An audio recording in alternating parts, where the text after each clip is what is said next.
Digital ખેડૂત નમસ્કાર, digital ખેડૂતમાં આપનું હાર્દિક સ્વાગત છે. સફળતા ગોંડલિયા આજે એક વિશેષ મુદ્દાની આપની સાથે ચર્ચાઓ કરવી છે. આજે એ ચર્ચા કરવી છે કે જેનથી માલધારીઓ ભયભીત છે, લોકો પણ ભયભીત થયા છે. લોકો અત્યારે ત્રાસી ગયા છે, ખેતરે જઈ શકતા નથી, વાડીએ જઈ શકતા નથી. ગામના લોકો રાત્રિના સમયે બહાર નીકળી શકતા નથી અને ગામના લોકો છે જેને રાત્રિના સમયે ખેતરે જવું હોય તો એ પણ જઈ શકતા નથી. ખેતરે જવા માટે ખેડૂતો હોય છે, ખેડૂતોની સાથે મજૂરો પણ હોય છે.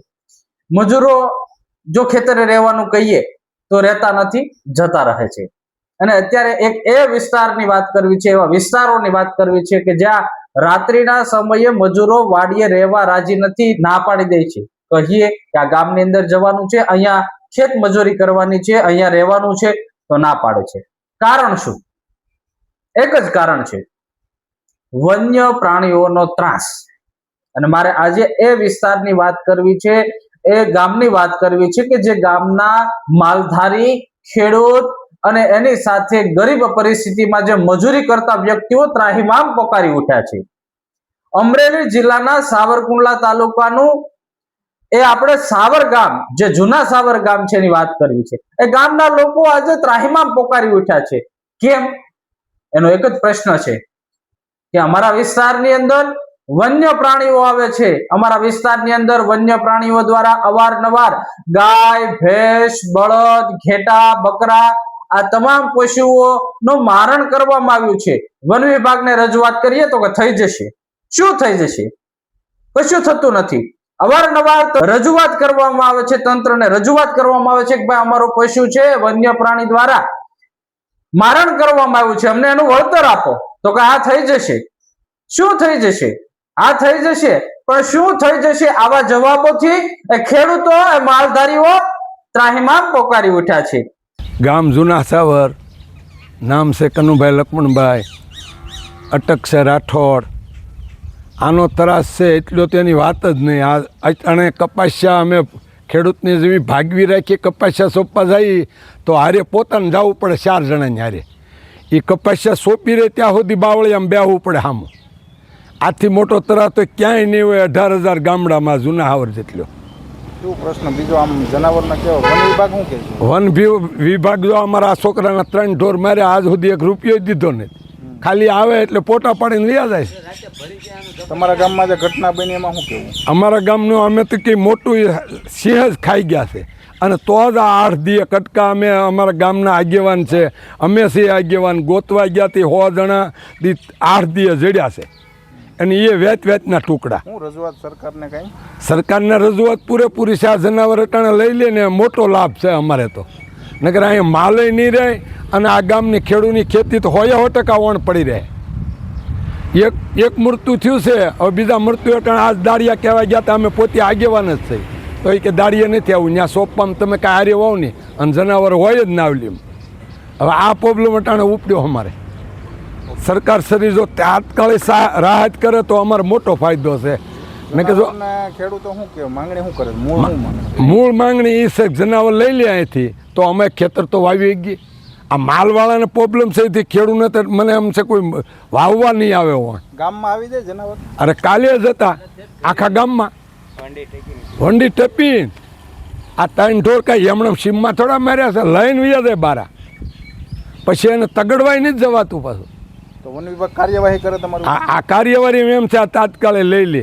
પાછા એ જનાવરના પોટા પાડી તો એને સાબુ એમ કે તમારે પોટા નહીં પાડવાના. તો અમારે હું બતાવું એને. અને હમણાં થોડા દિવસ પહેલાની એ વાત સામે આવતા જ હવે ગામ આખું થરથર કંપવા લાગ્યું છે. કેમ થરથર કંપવા લાગ્યું છે એની વિશે વાત કરવી છે. એ ગામની અંદર રહેતા એક દિલીપભાઈ દેસાઈ નામના ખેડૂત કે જેઓ ઘરેથી ખેતી કામ કરવા ગયા હતા, ખેતરે ગયા હતા અને આખરે શું થયું? 3 દિવસ પછી એની ફક્ત ને ફક્ત હાડકા મળ્યા. માણસ ક્યાં ગયો? શું થયું? એની માટે અનેક સવાલો ઉભા થયા છે, જેમાં ખાસ કરીને ગામના લોકોનું એવું જ કેવું છે કે અમારા આ વિસ્તારની અંદર વન્ય જીવોનો ખૂબ ત્રાસ છે અને આ વ્યક્તિ છે દિલીપભાઈ એને ફાડી ખાતો હશે તેવું હજી પ્રાથમિક અનુમાન લગાવવામાં આવ્યું છે. કોઈ સચોટ કારણ કે તારણ આવ્યું નથી. FSL નો રિપોર્ટ મોકલવામાં આવ્યો છે. એ તો આવે ત્યારે ફાઇનલ નક્કી થાય કે એ અપમૃત્યુ થયું હતું, માનવ જે વ્યક્તિ છે માનવ એનું મૃત્યુ પ્રાણીઓ દ્વારા થયું હતું કે શું થયું હતું. એ તો રિપોર્ટ આવે ત્યારની વાત છે. પરંતુ આ વિસ્તારની અંદર રહેતા લોકો આજે થરથર કંપવા લાગ્યા છે. મારો એ ખેડૂત રાત્રિના સમય જઈ શકતો નથી. એક બાજુ વરસાદ ખેંચાણો છે, વરસાદની રાહ જોઈને અનેક ખેડૂતોએ કપાસિયા કોસી દીધા છે, કપાસનું વાવેતર કર્યું છે, મગફળીનું વાવેતર કર્યું છે.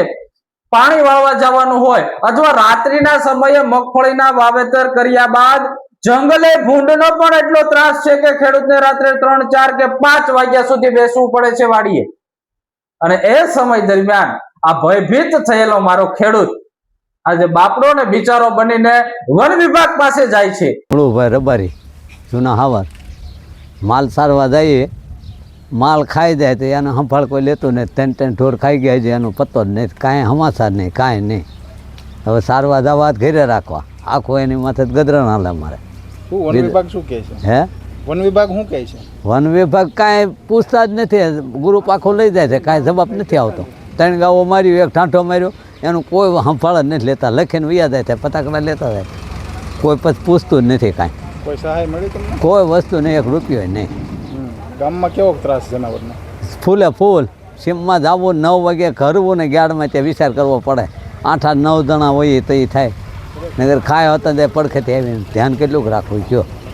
આપણે ભાઈ નાના માણસો માંડ લઈને ગાડી કરી દઈએ કે આવું થાય, પછી આપણને વળતર કાંઈ આપે નહીં. એનું શું કરો લ્યો કયો. 3 ઢોર ખાઈ ગયા અને જવાબ જ નથી જે આવ્યો. ગ્રુપ આખો લઈ જાય કે સાહેબ અમારું કાક કરો. સાહેબ જવાબ આપે છે થઈ જશે. શું થશે? માલધારી, આ વિસ્તારની અંદર રહેતા માલધારી કે જે પશુઓ રાખે છે, એના ઘેટા, બકરા, ગાય, ભેંસ આવા અનેક વાર વન્ય પ્રાણીઓ દ્વારા મારણ કરવામાં આવ્યા અને એનું રજૂઆત કરવામાં આવે કે અમારા પશુઓનું મારણ કર્યું છે, આવે થઈ જાય. પણ હજી સુધી આ વિસ્તારના લોકો કહે છે, અમે નથી કહેતા, આ વિસ્તારના માલધારીઓ કહે છે કે અમને હજુ સુધી અમારા પશુઓનું કોઈ પણ પ્રકારનું વળતર વન વિભાગે નથી આપ્યું. ભાઈ રબારી જૂના હાવર માલ સારવા જઈએ, માલ ખાઈ જાય તો એનો સંભાળ કોઈ લેતું નહીં. 3 ઢોર ખાઈ ગયા છે, એનો પત્તો જ નહીં, કાંઈ સમાચાર નહીં, કાંઈ નહીં. હવે સારવા જવા ઘરે રાખવા, આખો એની માથે ગદરણ હાલે અમારે. ડિજિટલ ખેડૂત સાથે તમારી ખેતીને આપો નવી દિશા. માહિતી, માર્ગદર્શન અને સફળતા હવે તમારી મુઠ્ઠીમાં. નમસ્કાર ખેડૂત ભાઈઓ, ડિજિટલ ખેડૂત ચેનલને સબસ્ક્રાઇબ કરો અને વધુ વિડીયોઝ જુઓ.